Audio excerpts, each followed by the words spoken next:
Olá, começa agora mais uma edição do Giro Nordeste. Estamos em Salvador, na TVE Bahia. Você também pode acompanhar o programa nas emissoras parceiras em todos os estados da região Nordeste, em 2 estados do Sudeste, no Espírito Santo pela TV Educativa e em São Paulo pela TVT. E ainda por nossas redes sociais, YouTube, Facebook e Twitter. A nossa hashtag é Giro Nordeste. Sejam bem-vindas e bem-vindos. A Copa América em meio à pandemia e o afastamento do presidente da CBF após denúncia de assédio sexual e moral serão alguns dos temas do Giro Nordeste de hoje. Vamos conversar com um dos mais importantes jornalistas esportivos do Brasil, Juca Kfouri. Eu sou o Juraci Santana, da TVE Bahia, e vão participar do programa de hoje, em seus respectivos estados, Marcos Vital, da TV Universitária da Paraíba, Carla Soraya, da TV Ceará, Marcos Saldanha, da Rádio Timbira, no Maranhão, Nathalie Queiroz, da TV Pernambuco, Paiva Rebouças, da TV Universitária do Rio Grande do Norte, Daniele Ferreira, da TV Aperipê, em Sergipe, e Henrique Douglas, da TV Antares, no Piauí. Eu quero agradecer a todos pela participação e vamos iniciar nossa rodada de perguntas aqui pela Bahia. Juca, considerando que o brasileiro é apaixonado por futebol, você acha que a realização desta Copa América no Brasil é uma forma de tirar a atenção da população para a situação grave da pandemia no segundo país em número de mortes por Covid no mundo? Seja muito bem-vindo. Muito obrigado, Juraci. Veja, eu acho que faz parte, não é, de um esforço que não é de hoje, já vem desde o começo da pandemia, de tentar dar um ar de normalidade a uma situação anormal. Nós não podemos nos esquecer que temos um genocida no Palácio do Planalto, que desde o início da pandemia a tratou como gripezinha, desfez de vacinas, não é? Veja que ele, com uma rapidez estonteante, aceitou trazer a Cova América para o Brasil, mas não teve a mesma rapidez, muito ao contrário, para comprar vacinas para o povo brasileiro. Porque isto faz parte da necropolítica que o caracteriza. Isto faz parte de um governo que saúda a morte e dá pouca importância à vida, porque, afinal, todos vamos morrer, como ele sabiamente um dia disse. Então, eu acho que faz parte deste esforço. Trouxe ao Brasil mais um problema que não nos dizia respeito, depois que Colômbia e Argentina abdicaram de fazer a Copa América. A Colômbia, por questões políticas, porque o povo colombiano foi às ruas e disse que lá não haveria Copa América, e a Argentina, que com tudo pronto, na hora H, diante do recrudescimento da pandemia, achou por bem não realizar a Copa lá. Ofereceram ao Brasil e o Brasil aceitou prontamente. É mais um absurdo, apenas mais um absurdo deste governo. Pois é, criando distrações para tentar esconder a verdade, mas a verdade está aí, está no número de mortes, né, de casos novos. É só não ver quem não quer. Muito obrigado. Nós vamos girar agora, vamos para João Pessoa. Quero chamar Marcos Vital, da TV Universitária da Paraíba. Olá a todos que nos assistem e nos ouvem. Olá, colegas de bancada do programa Giro Nordeste, você, Juraci Santana, e o nosso entrevistado de hoje, o Juca Kfouri.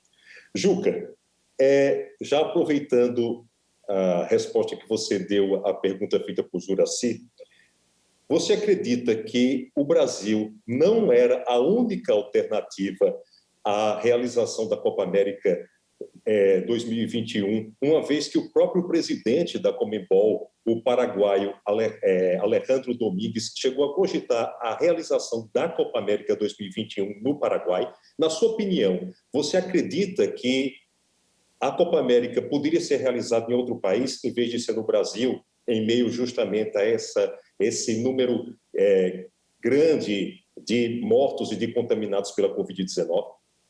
Pois é, Marcos, eu tenho para mim a sensação de que o genocida quer comemorar 500 mil mortos durante a realização da Copa América no Brasil.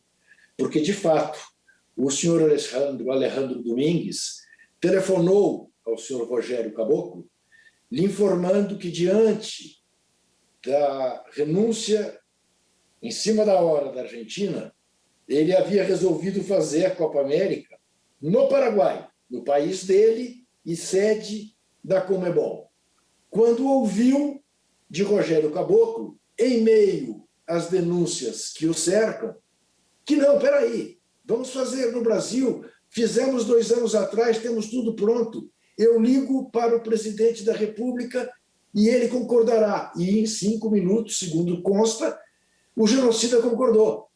Então, de fato, não passava na cabeça de ninguém fazer de novo uma Copa que já tinha sido feita no Brasil em 2019, agora aqui. Mas o Brasil chamou para si a Copa América, porque o Caboclo achou que, com isso, ele poderia desviar o foco das denúncias que havia contra ele. Deu-se mal nesse aspecto, mas a cova veio para cá. Eu quero lembrar, Marcos, vocês são todos jovens, talvez não saibam, talvez não se lembrem, mas o genial Enfio, nos tempos do jornal Pasquim, criou um personagem chamado Caboclo Mamador. O Caboclo Mamador era um personagem que enterrava no cemitério de mortos-vivos apoiadores da ditadura, da área da cultura, da área do jornalismo.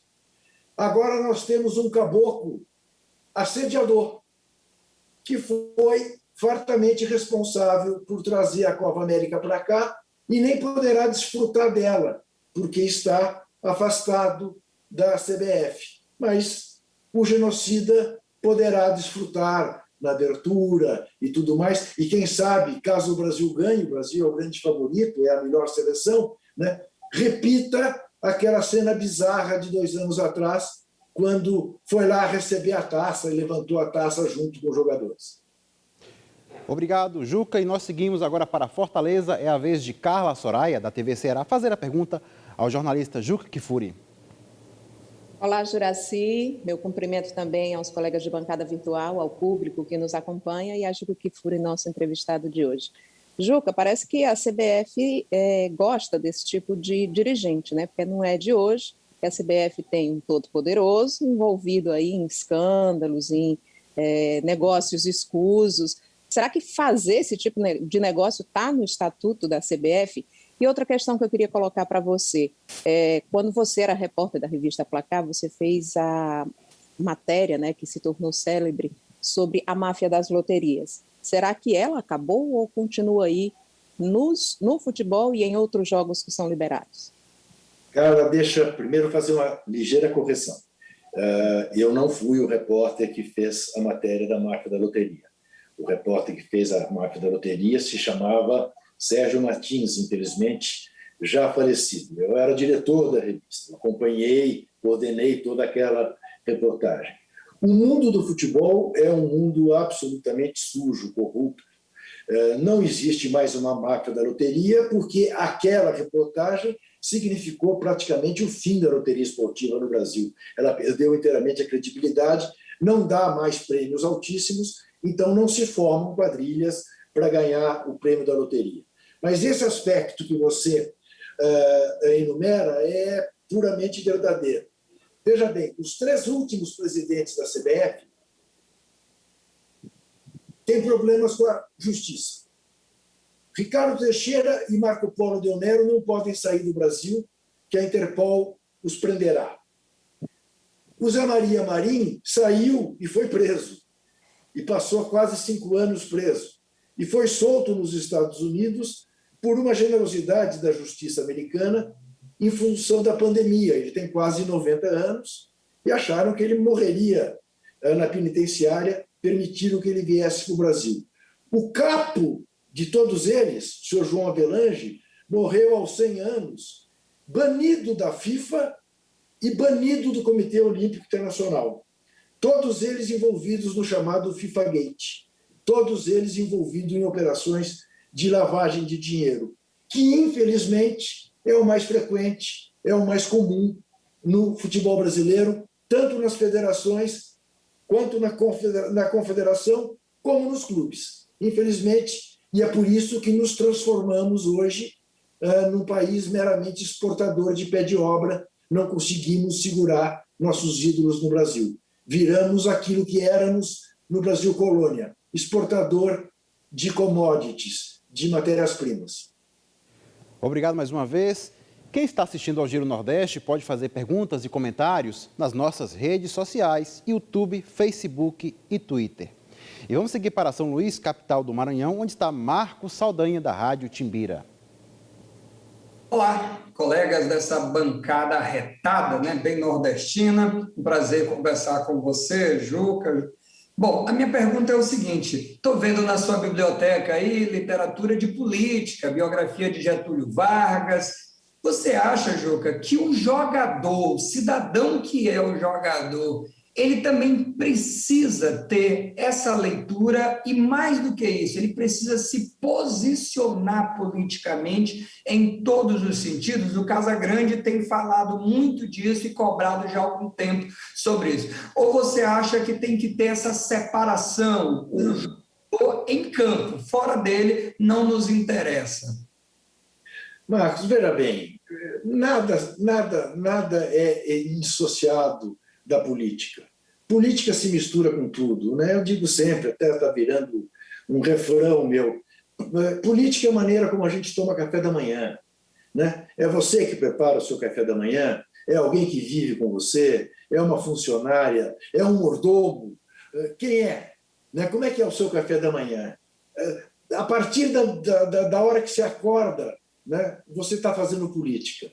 Infelizmente, nós somos um país com um sistema educacional muito falho, né? Os jogadores de futebol, em regra, né, vêm das classes excluídas, têm uma formação realmente cidadã muito pobre, né, e acaba com esse discurso ou alienado, que futebol e política não se misturam, ou pior, né, quando ascendem socialmente, reproduzem o discurso do poder autoritário, o discurso da meritocracia, a favor da pena de morte, do carro blindado, que não me venha um moleque tomar aquilo que eu acumulei a duras penas, que faça como eu e se dê bem na vida. Não é?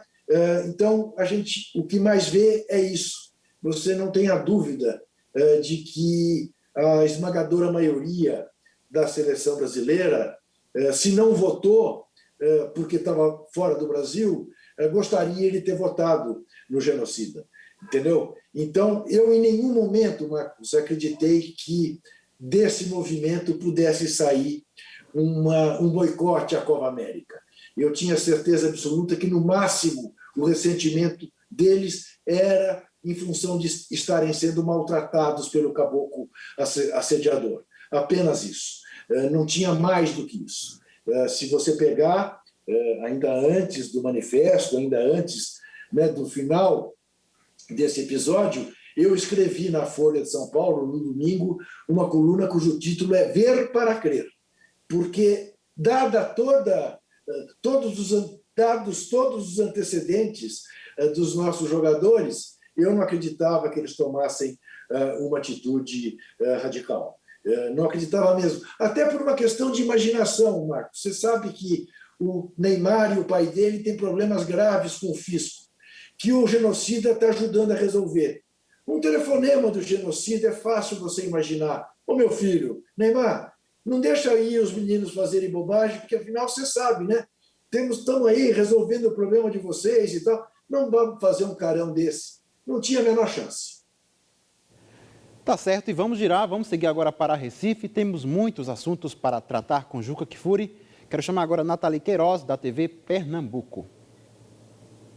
Olá, Juracy. Olá aos meus colegas e as minhas colegas de bancada, ao Juca, as pessoas que também estão nos assistindo. Juca, vou continuar falando de política também.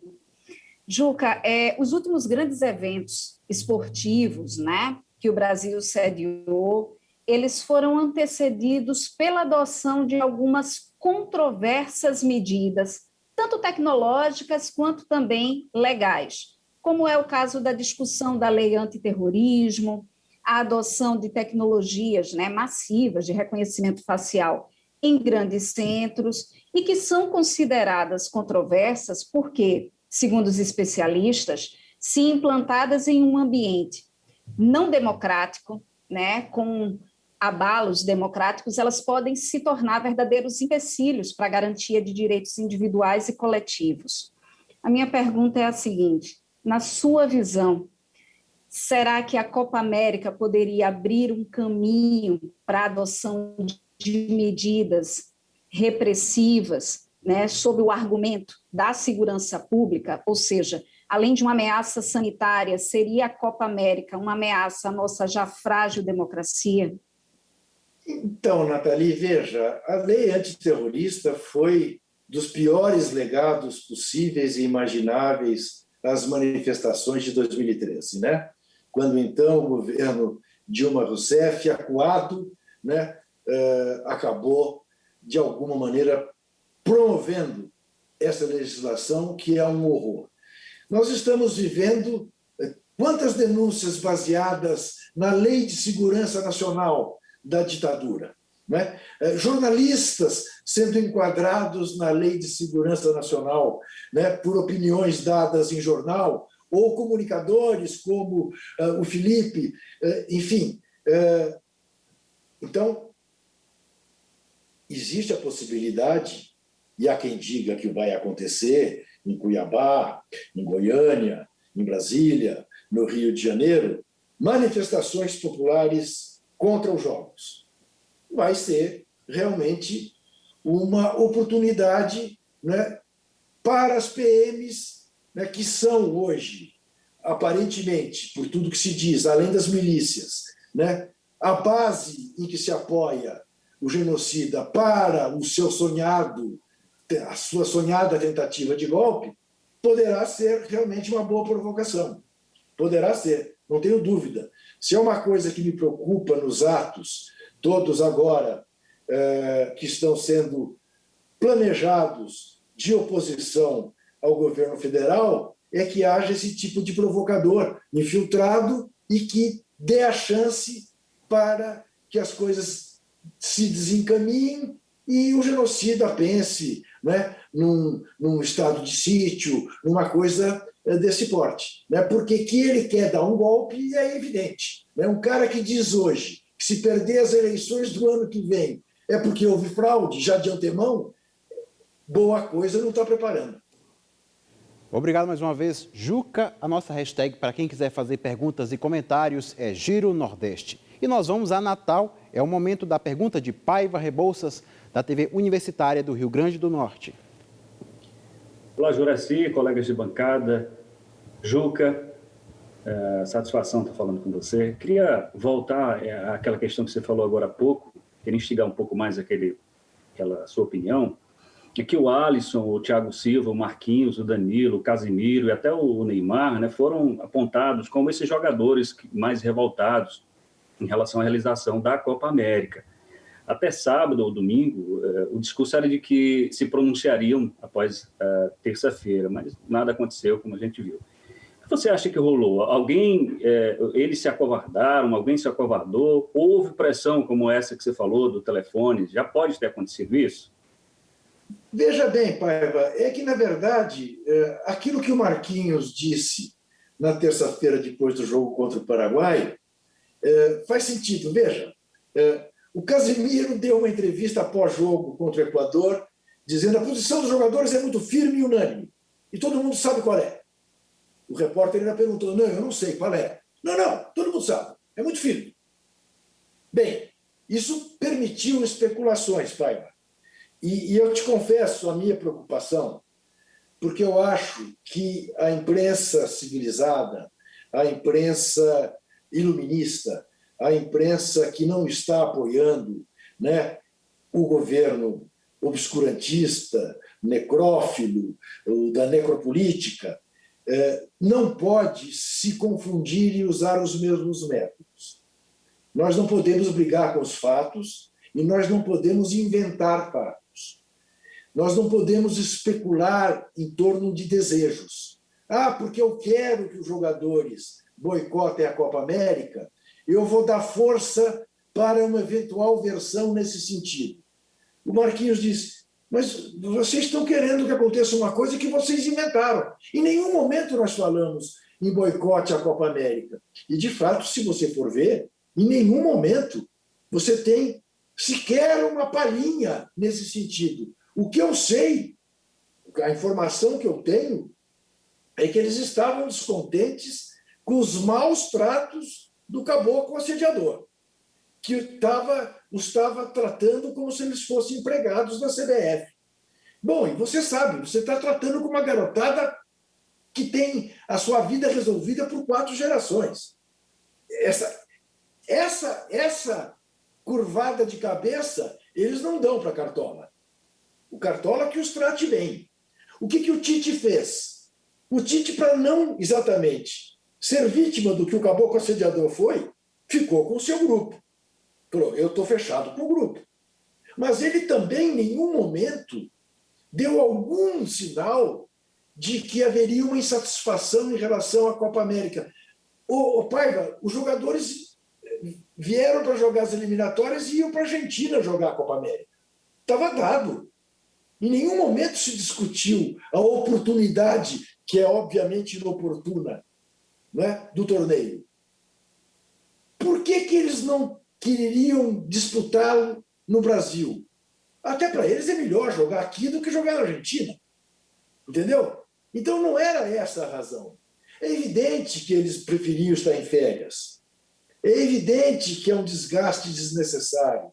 É evidente que eles acabaram de ganhar uma Copa América aqui no Brasil. Não tem valor maior para eles jogar outra e ganhar outra. Mas não era essa a questão. A questão é que eles queriam ser mais bem tratados. Posto para fora o Cartola, está tudo resolvido. Tá certo, muito obrigado. E temos mais perguntas para o jornalista Juca Kfouri. E agora é o momento de seguir para Aracaju, capital de Sergipe, onde está Daniele Ferreira, da TV Aperipê. Microfone, Daniele. Eu fiquei muito emocionada. Juca, eu já trabalhei no rádio, eu ficava ali ouvindo, né? Na rádio você trabalha. Ficava ali ouvindo o Nonato, o Milton, e eu ficava... Quando eu soube que ia entrevistar, eu falei, mãe, eu vou falar com o Juca.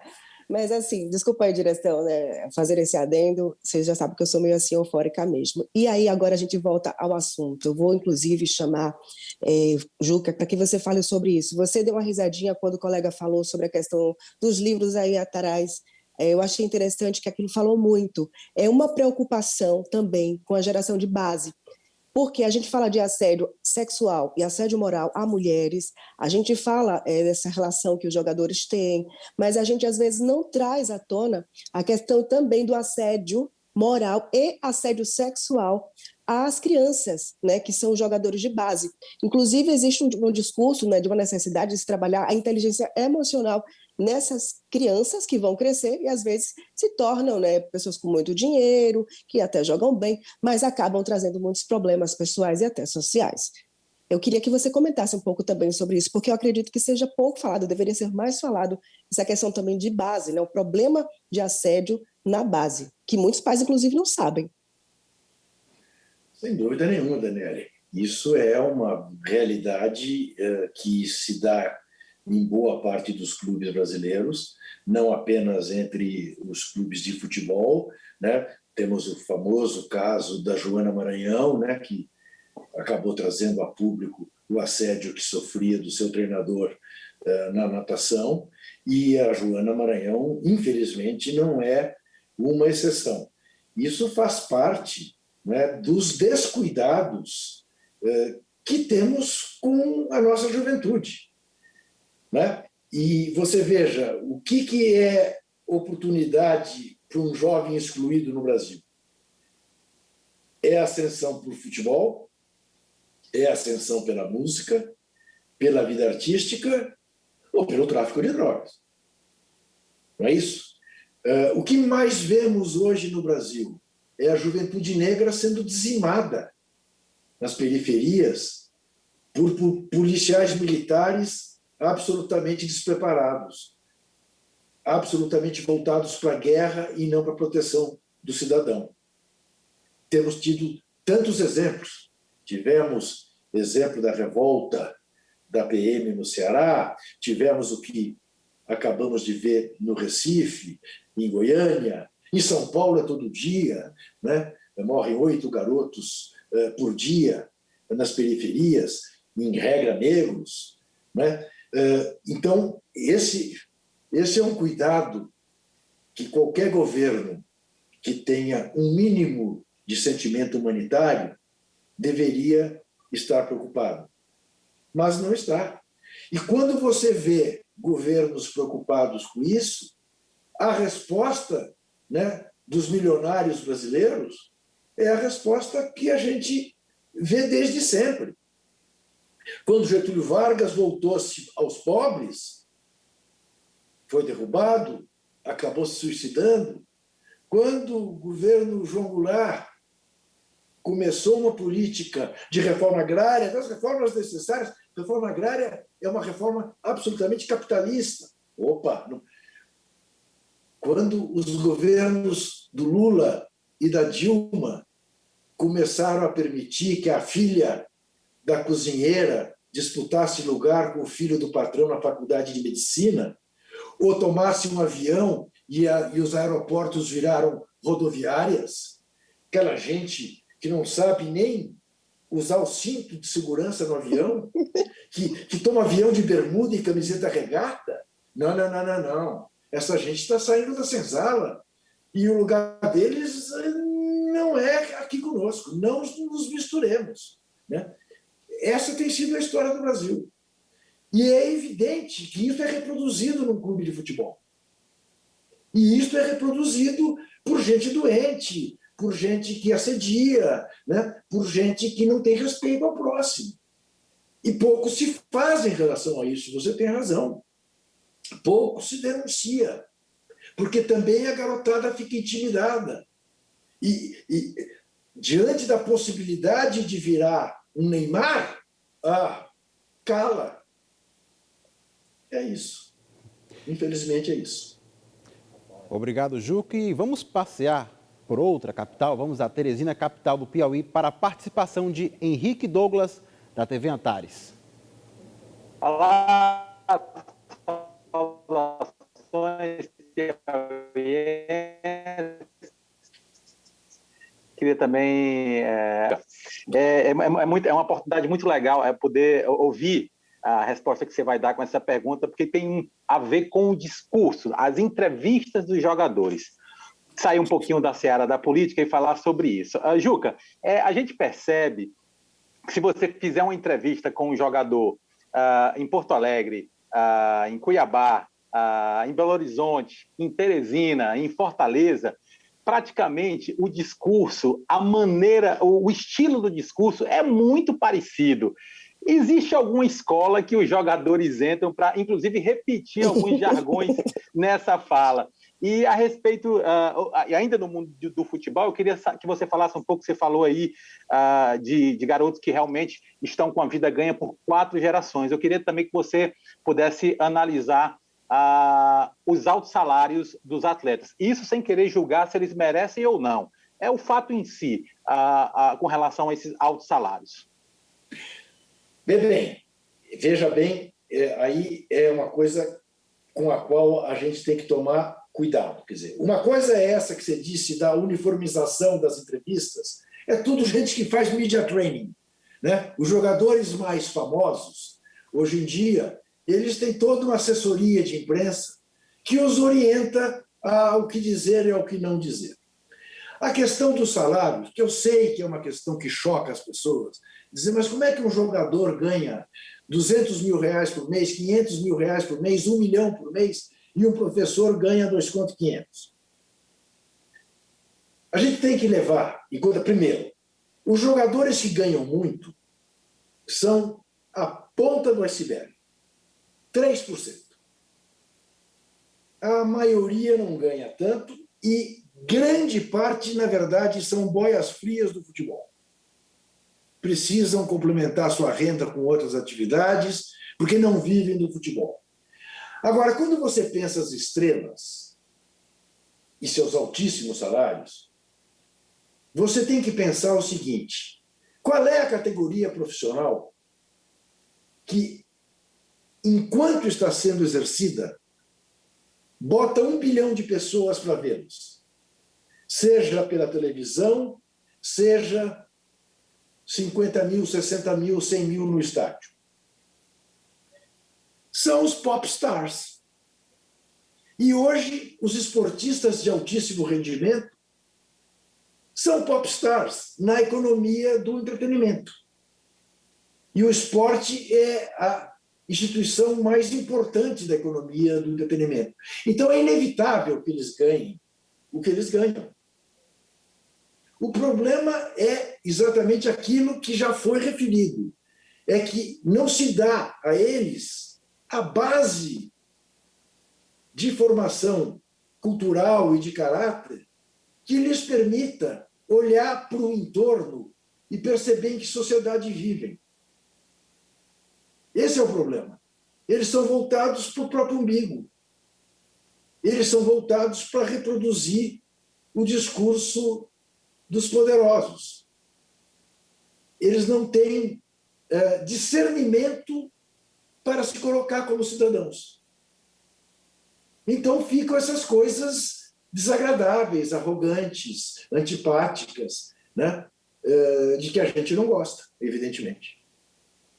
Obrigado, Juca. E agora é hora da participação do público do Giro Nordeste. Doris de Almeida enviou a seguinte pergunta, saindo um pouco do tema da Copa América, mas ficando no esporte: por que os países apoiam as Olimpíadas, pondo em risco nossos melhores atletas, além do risco de trazerem novas cepas da Covid para seus países de origem? Porque estamos falando de um grande negócio, Joaci. Estamos falando de muito dinheiro. Estamos falando do que é necessário para que os comitês olímpicos de cada país continuem vivendo a vida de mordomias que vive. Não se esqueça, eu falei dos presidentes da CBF, mas não se esqueça de Carlos Nussmann, que era o presidente do Comitê Olímpico Brasileiro e que dirigiu a Olimpíada no Brasil. É o único caso em 100 anos, mais de 100 anos, das Olimpíadas modernas, em que o presidente do Comitê Olímpico Nacional foi também o presidente do comitê organizador. Em regra, o país que organiza põe para ser o presidente do comitê organizador um grande atleta. Aqui no Brasil foi o Cartola. E o que aconteceu com ele em seguida às Olimpíadas? Foi preso, passou 15 dias na Polícia Federal, está com o passaporte apreendido, não pode sair do Brasil. A exemplo do Ricardo Teixeira, a exemplo do Marco Polo Del Nero. Porque essa gente vive disso. Estão pouco se lixando para a saúde pública ou até mesmo para a saúde dos seus atletas. Estão preocupados com uma vida de mordomias como tem. São todos milionários, enquanto os clubes, principalmente os de futebol, estão todos à beira da falência, com raríssimas exceções. Tá certo, Juca, muito obrigado. Esta entrevista está sendo exibida por televisões e rádios públicas. E vamos a mais uma pergunta daqui da Bahia para o jornalista esportivo Juca Kfouri. As transmissões de eventos esportivos movimentam milhões ou até bilhões de reais no Brasil todos os anos. Você acha que a cobertura das emissoras de televisão sobre o mundo do futebol, para além das partidas, avançou ou ainda existem assuntos e informações que não viram notícia em função das relações comerciais entre confederações, patrocinadores e emissoras de TV? Algo que parecido com o que você acabou de responder, né? Juraci, veja bem. Primeiro, temos, enfim, uma maior diversidade, não é, de emissoras e de plataformas transmitindo futebol, o que é muito saudável, porque vivíamos até pouco tempo praticamente sob o monopólio, né, das transmissões por parte da Rede Globo de televisão, que, sem dúvida nenhuma, tem excelente qualidade, subvencionou o nosso futebol durante muitos anos, mas era a dona do pedaço. E aí nós temos um péssimo hábito no Brasil uma coisa que nos Estados Unidos foi resolvida com facilidade. Uma coisa é a transmissão do jogo, é o momento do entretenimento. Outra coisa é a cobertura jornalística do evento. Então, como é que os americanos resolveram isso? A velha separação da igreja e do Estado, né? O comercial não se mistura no jornalismo.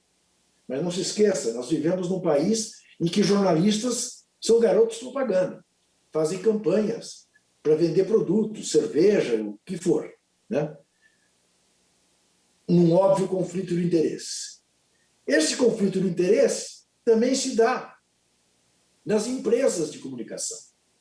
Ela compra um evento com exclusividade da dona CBF e passa a agir como se fosse sócia da dona CBF. E do sócio você não fala mal, do sócio você não critica. Como é que se dá nos Estados Unidos?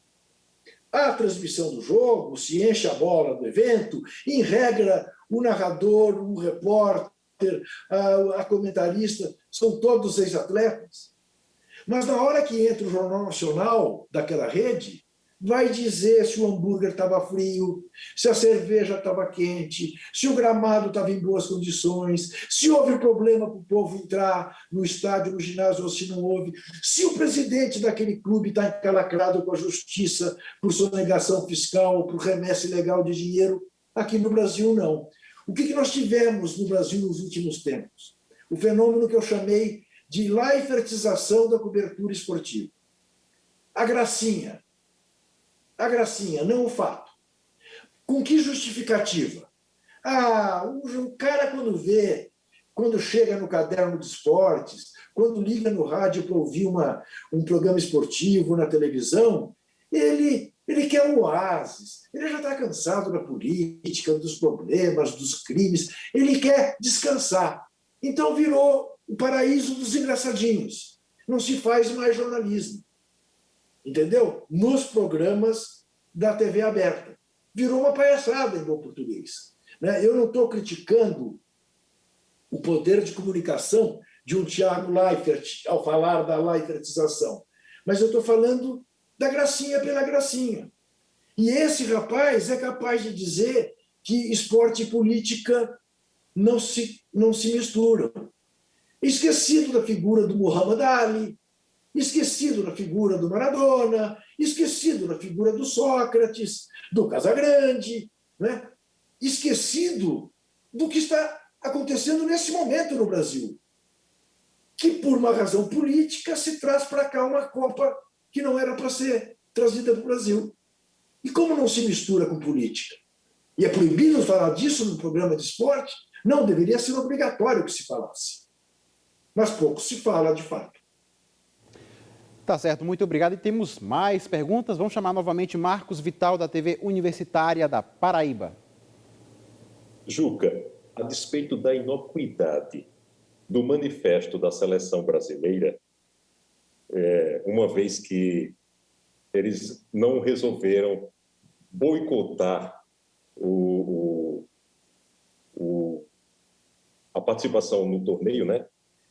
O que você achou da saída de dois grandes patrocinadores da Copa América 2021, uma administradora de cartão de crédito, do ramo do cartão de crédito, e a outra do ramo de bebidas, que resolveram não mais vincular os nomes delas ao torneio? Você acha que isso vai causar algum efeito prático? Veja bem, Marcos, um pouco para inglês ver, né, velho? Porque não vão expor suas marcas, mas vão continuar patrocinando, que é, ao fim e ao cabo, o que importa, interessa para a cartolagem, que irrigue com o dinheiro desses patrocinadores. Se eles vão expor a marca ou não, tanto faz. Ô, Marcos, veja se eu estou exagerando, né? Paralelos da nossa vida esportiva com a nossa vida política. O senhor Neymar cometeu a deseducação, a molecagem, de cobrir com um emoji a marca do patrocinador da camisa da seleção brasileira e uma das principais responsáveis pelas mordomias na CBF. O que aconteceu com o Neymar por causa disso? Rigorosamente nada. porque se pelam de medo do Neymar na CBF. É como se ele fosse o presidente da CBF. Ele mandasse na CBF. Isso é muito diferente do que fez o Exército Nacional em relação ao general Pazuello, ao aceitar a patética explicação que ele não estava num ato político porque o presidente da República não é filiado a nenhum partido.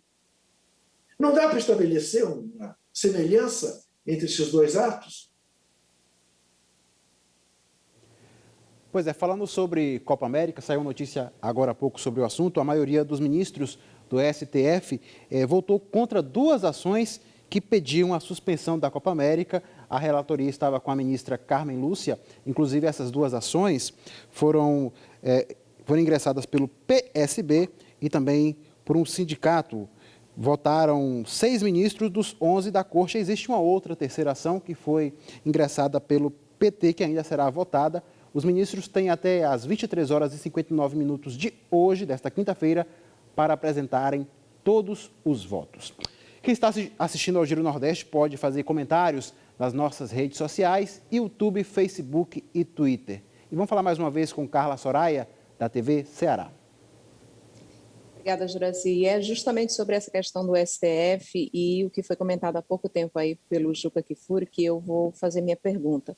Ele falou que política e futebol devem se misturar sim, mas aqui no Brasil a gente tem aquele ditado que diz, não vamos falar de política, futebol, nem de religião, porque brasileiro só não consegue entender esse tipo de discussão.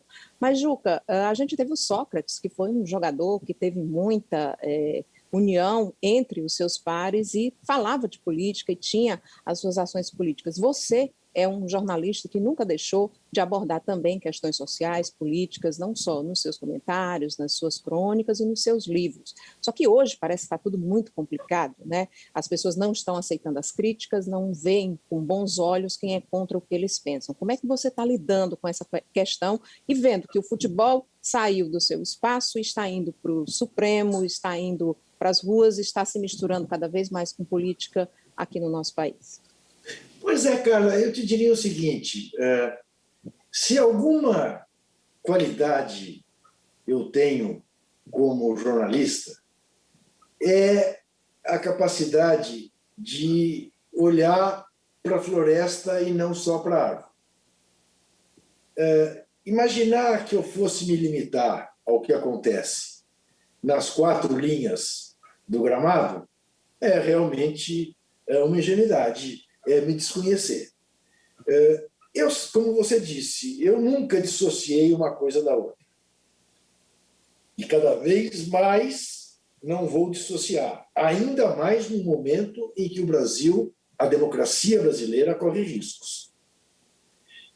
Se você me perguntar, ô Juca, qual é o seu mundo ideal na sua vida profissional, eu diria para você, cara, eu adoraria só falar do jogo, sou apaixonado por futebol, falar do passe, falar do gol, falar do drible, entendeu? Poder fazer um texto mais literário, mais poético, adoraria. Mas eu moro no Brasil, cara. Eu moro no Brasil. Na minha esquina tem gente pedindo esmola.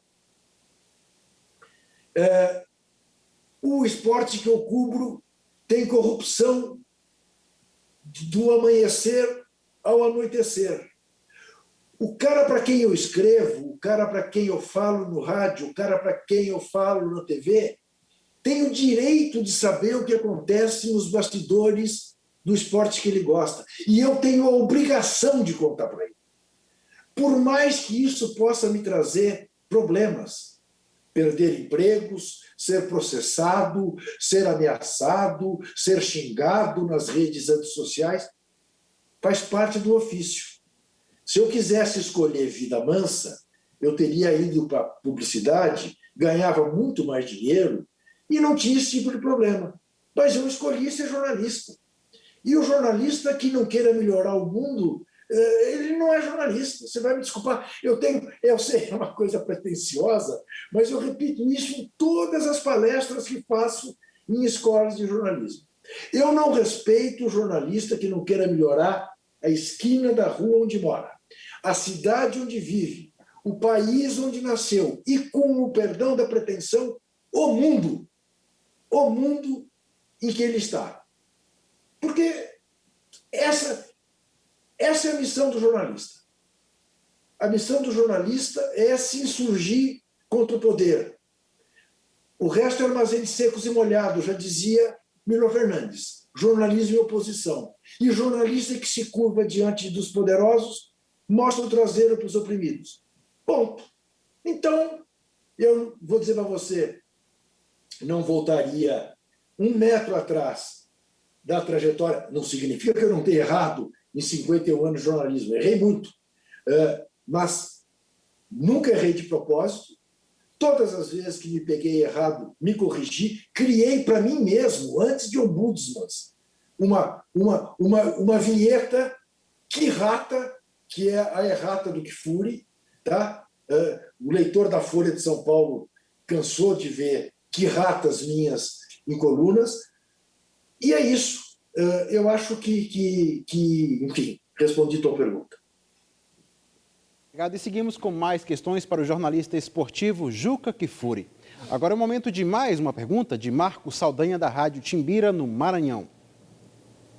Juca, é impossível, no Nordeste a gente fala não curiar, ficar curiando, olhando aí para trás de você e tentar entender um pouco mais você, que a gente olha na TV no estúdio, mas agora você parece que está em algum local mais pessoal, em casa, enfim. E aí eu olhei essa frase que é legal, que diz, Deus prefere os ateus. Eu adorei. Mas no Brasil, quando tem jogo, quando tem futebol, aí todo mundo invoca a ideia de que Deus é brasileiro. E aí eu queria discutir exatamente, a partir daí, o brasileiro invoca Deus e reivindica a vitória sempre, mesmo quando o time não está preparado. O que eu quero perguntar a você? Você acha que isso influencia na forma como o brasileiro lida com a vida? Ou seja, se por um lado existe o exemplo que para ganhar uma Copa do Mundo ele tem que estar extremamente preparado, por outro, ele conta com a sorte, ele imagina que é possível chegar porque Deus quer, porque ele acredita. Acredita é uma palavra que o narrador adora, né? Acredita, vai lá e tal, por exemplo. E aí eu te perguntaria, não é possível, inclusive, isso interferir na nossa formação de pessoa, essa coisa que é jogo, também é jogo, né? Não é uma coisa muito fechada, é jogo, ganha ou perde. Ô Marcos, veja bem, se Deus for brasileiro, danadinho esse Deus. Eu acho que ele é dinamarquês. Porque, pombas, olha o Brasil. Não pode ser uma obra de Deus. Não. Eu quero lhe dizer que me irrita um pouco essa coisa do jogador fazer gol e olhar para o céu e agradecer para Deus. Porque o goleiro que tomou o gol está achando que Deus não existe. E vou lhe dizer mais. Você pegou um ponto que é uma ideia que eu tenho, uma convicção que eu tenho em relação à Copa de 2010. Tá? Na África do Sul. Que o Dunga levou o Jorginho como seu auxiliar, o Jorginho levou um pastor neopentecostal para fazer prédicas lá para os jogadores, e aqueles jogadores se fecharam em torno dessa ideia e tiveram atitudes as mais antipáticas possíveis e foram caminhando, e na melhor partida que faziam contra a Holanda, ganhando de 1-0, o Brasil tomou um gol. Empate. Tinha muito tempo pela frente. O Brasil jogava melhor que a Holanda. E você olhava para os jogadores, eles estavam de olhos arregalados, como se dissesse, mas isso Deus não previu. Isso não estava previsto por nós. Como pode? Tomamos um gol? E agora, o que será? Agora o que será é que a Holanda fez 2-1. E a partir daí acabou o jogo. E o Felipe Melo pisou no Robin, se não me engano, e foi expulso. E acabou o jogo. E o Brasil foi eliminado. Por quê? Porque Deus quis. E contra Deus não há nada possível. Quando a gente tomou 2 gols, é porque Deus queria que a gente perdesse. E como é que nós íamos lutar contra um desígnio divino? Então, eu tenho essa plaquinha aí, dada pela minha filha, que é, claro, uma provocação, e algumas pessoas que percebem me xingam. O que pode esperar de um ateu? Eu digo, mas de onde você chegou a essa conclusão? Eu estou reconhecendo a existência de Deus, mas estou dizendo que ele gosta mais dos ateus. Porque os ateus enchem menos ele. Não levam ele para campo de futebol. Não ficam esperando que ele faça gol ou defenda pênalti. Entendeu? É um exagero. É um exagero. E essa é uma questão nacional, né? Que nós estamos enfrentando, né? E que precisamos ter clareza, né? De quantas cabeças não estão sendo feitas em função da exploração da fé, né? E da ignorância do nosso povo. Obrigado mais uma vez, Juca. E seguimos para mais uma participação de Nathalie Queiroz, da TV Pernambuco.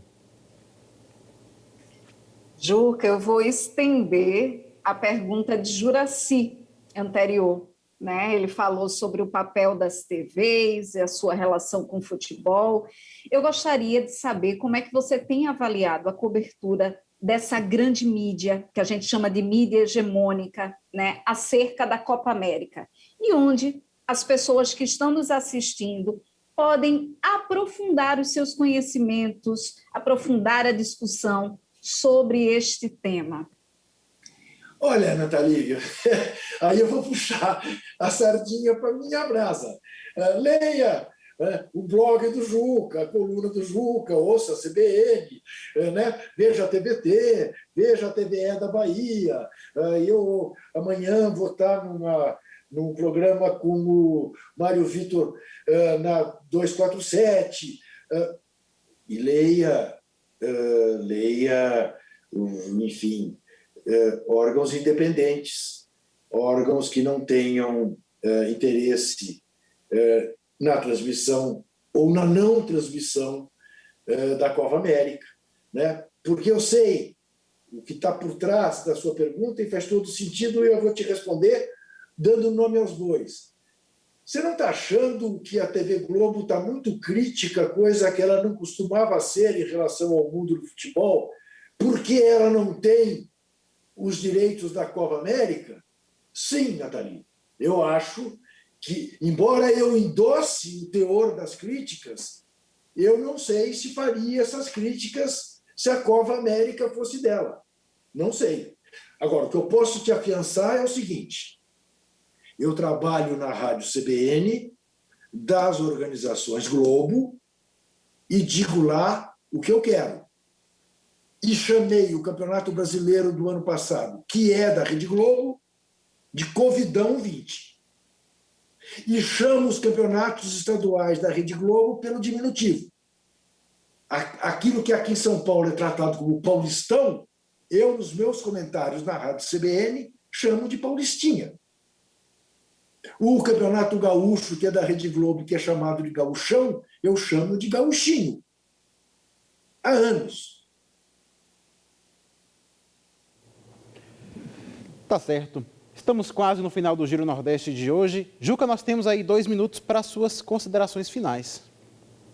Ora, as minhas considerações finais, isso é coisa de político, né, Joaci? Coisa da TV da Bahia. Abre a geladeira e diz: caríssimo público, estou aqui mais uma vez para lhes dizer que é o seguinte: eu me guio por 4 frases, tá?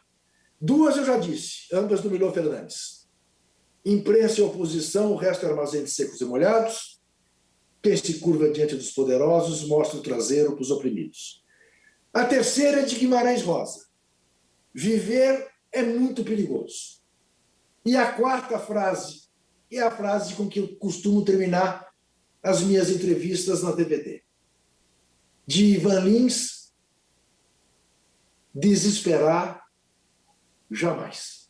Muito obrigado, foi muito agradável esse papo, esse Giro Nordeste.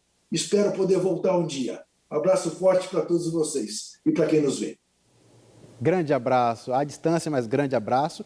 O Giro Nordeste está terminando, quero agradecer a participação do jornalista Juca Kfouri. Lembrando que aqui na TVE Bahia você também pode assistir toda terça-feira, às 9h30 da noite, o Entrevistas, um programa apresentado pelo nosso convidado de hoje. Muito obrigado também aos comunicadores, Marcos Vital, da TV Universitária da Paraíba, Carla Soraya, da TV Ceará, Marcos Saldanha, da Rádio Timbira, no Maranhão, Nathalie Queiroz, da TV Pernambuco, Paiva Rebouças, da TV Universitária do Rio Grande do Norte, Daniele Ferreira, da TV Aperipê em Sergipe e Henrique Douglas, da TV Antares, do Piauí. A gente volta na semana que vem. Até lá!